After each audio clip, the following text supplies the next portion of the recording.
Hello everyone, welcome back to my channel Pravahita Reiki healing. Oops, आपको लग रहा होगा ये क्या हो गया।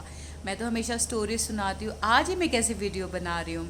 तो देखिए, उसका एक ही रीज़न है। मैं अपने व्लॉग्स बनाने के लिए आपको कह रही थी और मैंने आपसे पूछा भी था कि मैं उसका नाम क्या रखूँ। तो मैंने कोई नाम सोचा भी है, वो भी मैं आपके साथ आज डिस्कस करूँगी। और मैंने सोचा कि जब मुझे बनाने ही हैं व्लॉग्स तो क्यों ना मैं यहीं से स्टार्टिंग करूँ, क्योंकि ये जो जर्नी मैंने स्टार्ट की है ना प्रवाहिता रेकी हीलिंग की, ज़ीरो से स्टार्ट की। और काफ़ी सारे लोग हैं जो उस समय से मेरे साथ जुड़े हुए हैं और आज भी वो मेरे साथ हैं। तो मैं चाहती हूँ कि ये जो न्यू जर्नी मैं स्टार्ट कर रही हूँ, इसमें भी आप लोग मेरे साथ रहें और आप लोग साक्षी रहें कि कहाँ से हम कहाँ तक पहुँचे हैं। और आप सभी का ना सच में दिल से धन्यवाद है, बहुत बहुत शुक्रिया। क्योंकि जब मैं वीडियोस बनाने लगी थी ना, स्टोरी सुनाती थी, तो ऐसा मेरे मन में आता भी था और मुझे पता था कि लोग भी ऐसा सोच रहे हैं कि स्टोरी सुनाकर क्या हो जाएगा, ये तो सबको पता ही होता है। लेकिन मुझे था कि नहीं, बहुत सारी चीज़ें हमें ना अपने जीवन में पता होती है, लेकिन जब कोई और कहता है ना तो अलग तरीके से हम बात को समझते हैं। तो आज मैं आउट ऑफ दिल्ली आई थी, तो मैंने सोचा कि ठीक है, आज मैं इसकी शुरुआत करती हूँ। और इससे अच्छा कोई दिन हो नहीं सकता मेरे लिए, क्योंकि आज मैं हूँ हरिद्वार के अंदर शांति कुंज गायत्री परिवार। मेरे गुरु जी का धाम है ये, है ना। मैं जब से जुड़ी हूँ शांति कुंज गायत्री परिवार से, तो मैं ये मानती हूँ कि ये मेरे लिए मेरा मायका है, मेरा घर है, ये मेरे माता पिता हैं और मैं इनसे मिलने के लिए आती हूँ। और आज थोड़ा सा मैं अपसेट भी थी, बिकॉज़ मैं लास्ट आई थी दिसंबर में, मुझे बहुत अच्छे से याद है। और अब मैं आई हूँ सितंबर के अंदर, तो एक बहुत बड़ा गैप आया और कहीं ना कहीं मुझे थोड़ी सी शिकायत भी थी मेरे मन में। वो अपने माता पिता से तो सभी शिकायत करते, तो मैंने भी वो शिकायत की है बहुत ईमानदारी के साथ। मुझे लगता है कि अपनी चीज़ें बतानी चाहिए और मुझे अच्छा लगता है आप लोगों के साथ अपनी चीज़ें शेयर करना, क्योंकि आप लोग मुझे जज नहीं करते हो, आप लोग मुझे वैसे ही एक्सेप्ट करते हो जैसे मैं हूँ। और ये मेरा नॉर्मल तरीका है, चाहे बोलने का तरीका हो या चीज़ें बताने का, जो जैसा है मुझे लगता है उसको वैसे ही बताइए, वो ज़्यादा बढ़िया लगता है और लोग इस बात को समझते भी हैं। तो आज हुआ ये था मॉर्निंग में कि मेरा ना एक रिचुअल है, जैसे लोगों के होते हैं ना कि कुछ करने से पहले कोई रिचुअल करते हैं, तो मेरा ना बड़ा फिक्स्ड है कि जब भी मैं दिल्ली के बाहर कहीं जाती हूँ या बाहर से दिल्ली आती हूँ, तो सुबह जब मैं उठती हूँ ना, मुझे थोड़ी सी सिकनेस है ट्रैवलिंग को लेकर। तो अभी तो ये काफ़ी ज़्यादा मैं ओवरकम इसको कर गई हूँ, लेकिन फिर भी है। तो मुझे ना वॉमिट होती है, तो ये मेरे साथ आज सुबह भी हुआ। तो पहले ना ये बड़ी बात लगती थी, अब मुझे बहुत नॉर्मल बात लगती है। हम दोनों को ही बड़ा नॉर्मल लगता है। अब ये ऐसा हो गया जैसे मेरे हस्बैंड कहते हैं अच्छा वॉमिट हो रही है, चलो कोई बात नहीं, थोड़ी देर में ठीक हो जाएगी। मैं भी ऐसी हो गई हूँ, बहुत नॉर्मल सा हो गया है। अब हुआ ये था कि जब आपको वॉमिट हो जाती है ना, आपका खाने का मन नहीं होता, तो आज मैंने कुछ खाया नहीं, मैंने एक बिस्किट खाया था। अब प्रॉब्लम ये हो गई कि जब आप एक बिस्किट खाते हो, मुझे आधे घंटे बाद भूख लग गई। और जनरली जब मैं कहीं पर ट्रैवल करती हूँ ना, तो मेरे को नींद आ रही होती है, लेकिन आज मेरे को बिल्कुल नींद नहीं आ रही थी, मुझे बहुत ज़्यादा भूख लग रही थी। और मुझे ऐसा लग रहा था कि यार ये ना रास्ता शायद हम गलत आ गए हैं, नई नई चीज़ें लग रही थी मुझे।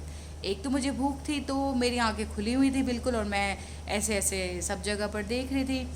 दूसरा ये हो रहा था कि बहुत लंबे गैप के बाद हम लोग निकले थे, तो फिर हम दोनों को ये लगा कि नहीं यार, सच में चीज़ें बदली हैं, बदल रही हैं। क्योंकि कंस्ट्रक्शंस थी, वो हो रही थी, तब हमें उतनी पता नहीं लगी। 9-10 महीने में वो ज़्यादा हो गई, तो हमें वो अब नोटिस हो रहा था। अब क्या हो रहा था, जब तक वो बीकानेर नहीं आया ना खतौली वाला, तब तक मेरी भूख से जान निकल रही थी। और मैंने सोचा कि उस टाइम पर मैं वीडियो बनाऊं, लेकिन मैंने बड़ा ट्राई किया और मेरी ना आवाज़ नहीं निकल रही थी। मतलब मैं ऐसे मरी मरी आवाज़ में बोल रही थी, तो मुझे लग रहा था यार ये क्या हो गया। फिर मेरे हस्बैंड ने भी मेरा मजाक उड़ा दिया कि तुम किस तरह से बोल रही हो, क्या हो गया। तो मैंने कहा यार मुझे ना बहुत तेज़ भूख लग रही है और मेरे से बोला नहीं जा रहा। तब उन्होंने मुझे एक बात बोली, उन्होंने कहा ज़रूरी तो नहीं कि तुम अभी वीडियो बनाओ, ऐसा तो ज़रूरी नहीं है ना कि सब जिस तरह से बना रहे तुम उसी तरह से बनाओ। तुम अपना नेचुरल वे में बनाओ, जब तुम्हें कंफर्टेबल हो, जब तुम्हें ठीक लगे। बात मुझे भी ठीक लगी। मैंने कहा ठीक है, एक काम करते हैं, पहले कुछ खा लेते हैं। तो 2 घंटे तक मैंने पूरा रास्ता देखा कि भाई अब कुछ है, अब कुछ है, और हमारा फिक्स है बीकानेर वाला खाएंगे। और बीच में हम दोनों ऐसे कह रहे हैं कि यार सच में कंस्ट्रक्शंस हो गए क्या, सच में हम इतना लेट आए हैं।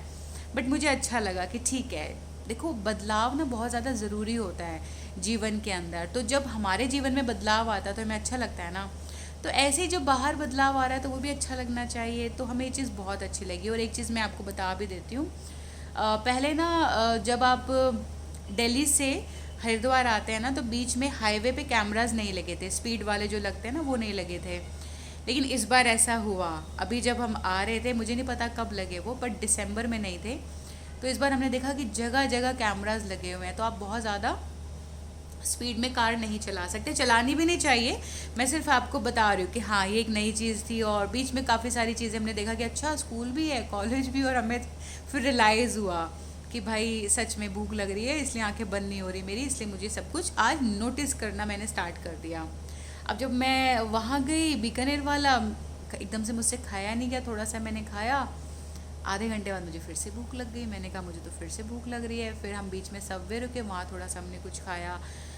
तो फाइनली ऐसे करते करते हम दोपहर तक यहाँ पर पहुँच गए, और मैंने बीच में कुछ क्लिप्स बनाई हैं, मैं डेफिनेटली शेयर करूँगी, क्योंकि एक तो मैं लैपटॉप नहीं लेकर आई तो मैं एडिटिंग नहीं कर सकती, और दूसरा मुझे लगता है कि ठीक है, सबका ना अपना एक तरीका होता है सबके साथ कनेक्ट होने का, और काफ़ी टाइम से आप लोग मेरे साथ जुड़े हुए हैं, तो आपको धीरे धीरे ठीक है नॉर्मल लगेगा कि हाँ भाई ऐसा भी है। और मुझे भी लगता है कि मेरा जो नेचुरल वे है ना वही होना चाहिए। मैं बहुत ज़्यादा चीज़ें नहीं करती हूँ अपनी वीडियोज़ में, चाहे मेरी स्टोरी वीडियोज़ हो या जो भी वीडियो मैं अपलोड करती हूँ। लेकिन हाँ, हो सकता है कि समय के साथ साथ होता है ना कि आप कोई चीज़ कर रहे हैं तो बड़ी बेसिक के साथ आप स्टार्ट करते हैं, उस टाइम आपको लगता है कि हाँ ये परफेक्ट है, बट जब आप आगे जाते हैं तो फिर आप धीरे धीरे चीज़ें ऐड ऑन करते हैं। जैसे मैंने अपनी स्टोरीज़ में किया, अगर आप मेरी पुरानी स्टोरीज़ देखोगे तो थोड़े से अलग तरीके के साथ है, उस समय के हिसाब से वो बेस्ट थी, आज भी वो बेस्ट है, वो उसमें दिक्कत नहीं है, बट मुझे लगा कि नहीं थोड़ा सा चेंजेस होने चाहिए। तो कुछ चीज़ें मैंने सोच रखी है कि समय के साथ मैं इसको चेंज करूँगी। एक चीज़ जो मैंने आपके साथ शेयर करनी थी वो ये था कि नाम को लेके मैं थोड़ी सी कंफ्यूज थी, और एक और बात मेरे मन में आई कि मैं अलग से पेज क्यों बनाऊँ, क्यों ना मैं प्रवाहिता रेकी हीलिंग पर ही अपने व्लॉग्स लेकर आऊँ। तो मैं ना ये सजेशन आप लोगों से चाहती हूँ कि आप लोग मुझे बताइए कि जो प्रवाहिता रेकी हीलिंग है जिसके ऊपर मेरी स्टोरीज़ आती हैं, तो क्या मैं अपने व्लॉग्स उसी पर लेकर आऊँ या एक न्यू पेज बनाऊँ। और मैंने जो नाम सोचा हुआ था, मतलब दो ऑप्शन है कि मैं चाह रही हूँ कि या तो प्रवाहिता रेकी हीलिंग पर ही मैं कंटिन्यू करूँ, और अगर मुझे अलग से पेज बनाना है तो मैंने एक नाम सोचा था, लाइफ के ऊपर था, किसी ने मुझे सजेस्ट किया कि कुछ ऐसा नाम रखिए और जिससे हम लोग कनेक्ट हो पाए। तो मुझे लगता है कि जो ज़िंदगी है ना, इससे बढ़कर तो हमारे लिए कुछ नहीं है, और ज़िंदगी में हम क्या करते हैं, हम ना मौके गंवा देते हैं, ये मुझे सबसे बड़ी दिक्कत लगती है। तो मुझे लगता है कि अगर आपके पास ज़िंदगी है, ईश्वर ने आपको दी है, तो हम मौका क्यों गंवाएं। तो मुझे किसी ने सजेस्ट किया था, मैंने सोचा था कि वन लाइफ वन चांस, तो उन्होंने मुझे कहा कि क्यों प्रवीण, ज़िंदगी में एक ही चांस क्यों, बहुत सारे चांसेस क्यों नहीं। तो उन्होंने मुझे कहा कि आप ना इसको इस तरह से रख सकते हो कि वन लाइफ टेक चांस, कि ज़िंदगी है, मौका लीजिए, है ना। तो आप लोग मुझे बताइए कि मैं क्या करूं, वन लाइफ टेक चांस ये रखूं, या जो प्रवाहिता रेकी हीलिंग मेरा फेसबुक अकाउंट चल रहा है जिस पे आप स्टोरीज़ देख रहे हैं, कि उसको कंटिन्यू करूं। तो ये मुझे आप प्लीज़ आप लोग बताइएगा, जो भी सर्व सहमति से होगा मैं उसी के ऊपर अपनी चीज़ें कंटिन्यू करूँगी। तो आज के लिए इतना ही। मैं छोटी छोटी जो मैंने क्लिप्स बनाई है ना, मैं बीच में ज़रूर डालती रहूँगी। तो जितना प्यार आप सभी ने मेरी स्टोरीज़ को दिया है, तो ये जो न्यू जर्नी मैंने स्टार्ट की है, कोशिश की है नई चीज़ करने की, उतना ही प्यार आप मुझे यहाँ भी दीजिए, अपने कमेंट कीजिए, और जो भी सजेशन आप मुझे देना चाहते हैं ना, मोस्ट वेलकम आप मुझे दीजिए, बताइए कि क्या चीज़ें और कैसे हो सकती हैं। तो तब तक के लिए गुड नाइट, अपना ध्यान रखें, आप सभी स्वस्थ रहें, आप सभी खुश रहें। Thank you.